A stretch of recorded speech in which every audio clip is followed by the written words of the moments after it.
میں ایک دفعہ رات کو وینسڈے نائٹ ایکسکلوسیو کے بعد لیٹ ہو گئے تھے، تو میں اراؤنڈ 11:30-12 گھر آ رہا تھا. تو پیٹرول ڈلوایا میں نے، اور پیٹرول ڈلوانے کے بعد میں واپس گھر جا رہا تھا. تو سم ہاؤ کیا ہوا کہ جو راؤنڈ اباؤٹ تھا اس کے کچھ جو سیمنٹڈ بلاکس تھے وہ باہر نکلے ہوئے تھے، اور مجھ سے بھی بے دھیانی ہوئی. I was in focused. میری گاڑی کا ٹائر اس پہ لگا اور وہ گاڑی اچھلی اور وہ نیچے گرا اور اس کا ایکسل ٹوٹ گیا. ٹھیک ہے، اس کا جو نیچے والا ٹائر تھا رائٹ والا وہ بالکل فری ہو گیا اور وہ پنچر بھی ہو گیا، اور اس کا جو ریم تھا وہ بھی ٹوٹ گیا. اتنی زور سے ہٹ ہوا اس کو. I was like سبحان اللہ قدر اللہ ما شاء فعل، یہ کیا ہو گیا. And I was there, I was cool and calm. I never needed help اس ٹائم پہ. لیکن ایک شخص آئے میرے پاس، بڑی عمر کے تھے وہ، انہوں نے گاڑی پارک کی. ڈیفینیٹلی وہ فری تو نہیں ہوں گے اس ٹائم، رات کو لیٹ گھر جا رہے ہوں گے.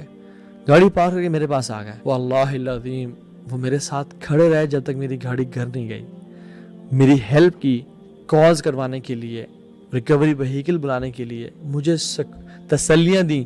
میری وہ بیک بون اور سپورٹ بن کے رہے. حالانکہ ٹو بی آنیسٹ میں اکیلا بھی ٹھیک تھا، لیکن ان کی پریزنس نے مجھے بہت زیادہ کمفرٹ کیا، بہت زیادہ کمفرٹ کیا کہ I have a company to talk to, I have someone with me right now. میں اکیلا نہیں ہوں. مشکل حالات میں نا انسان اکیلا کھڑا ہونا ہے تو بڑا عجیب سا فیل کرتا ہے، بے بس فیل کرتا ہے. کوئی ساتھ آ کے صرف کھڑا بھی ہو جائے نا، واللہ ہی فیل اسٹرینتھ. 1 اور 1 پہ 11 ہو جاتے ہیں. کوئی تو ہے میرے ساتھ اس ٹائم. صرف یہاں تک نہیں بلکہ اس کو بلوا کے، اس کو گائیڈ کیا، میری گاڑی میں بیٹھ کے ریکوری وہیکل پہ گاڑی چڑھوائی. یہ کہا کہ تم نہیں کرو، میں کروں گا یہ، اور چڑھوا کے گھر پہنچایا. اور پھر یہاں تک انسان بس ٹھیک ہے مدد کرتی ہے، اب چھوڑ دے. اگلے دن میکینک کو کال کیا، اپنے میکینک کو، کہ تم نے خیال رکھنا ہے اور تم نے کیا کیا کام کرنا ہے، تم نے کون سی چیز لینی ہے، اور اسے بارگین بھی خود کیا. اور مجھے کہا تم نے کسی کے پاس نہیں جانا سوائے اس میکینک کسی کے پاس جانا ہے، اور سارا کام کروایا. پتہ چل رہا تھا کہ وہ مجھے بھی نہیں جانتے. بہت سے لوگ نا آپ کے ساتھ احسان کرتے ہیں because they know you have benefited them, یا انہوں نے آپ کے لیکچر سنتے ہیں. ہی نیور نیو می، یہ آپ کو بتا سکتا ہوں.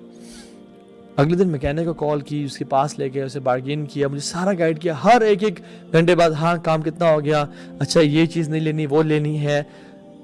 جب تک یہ سارا کام نہیں ہو گیا تب تک وہ ہیلپ کرتے رہے. And he was on call with me. I was like سبحان اللہ، کتنا نیک اللہ کا یہ بندہ ہے.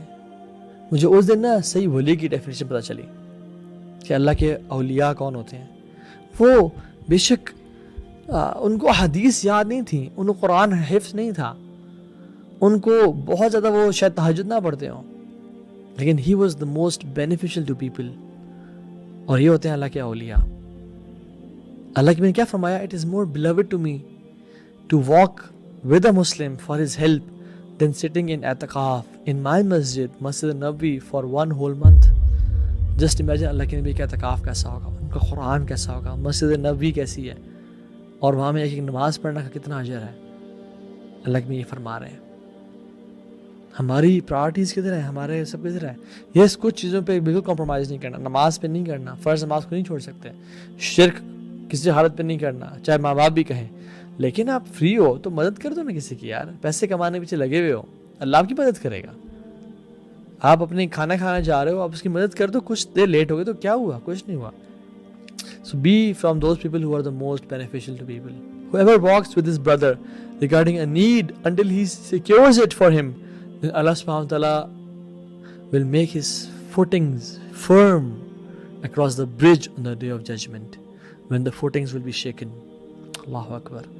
کہ جو اپنے بھائی کی مدد کرے گا، کہاں تک اس حدیث میں کیا آتا ہے نیکسٹ اسٹیپ میں، کہ جب تک وہ اس کا کام کروا نہیں لیتا، جب تک وہ اس کا کام سیکیور نہیں کر لیتا، تو اللہ سبحانہ وتعالیٰ قیامت کے دن پل صراط کے اوپر سے جب لوگوں کے قدم پھسل رہے ہوں گے، اس کے قدموں کو جماعت دے کر اور کھڑا کر دے گا. اللہ اکبر.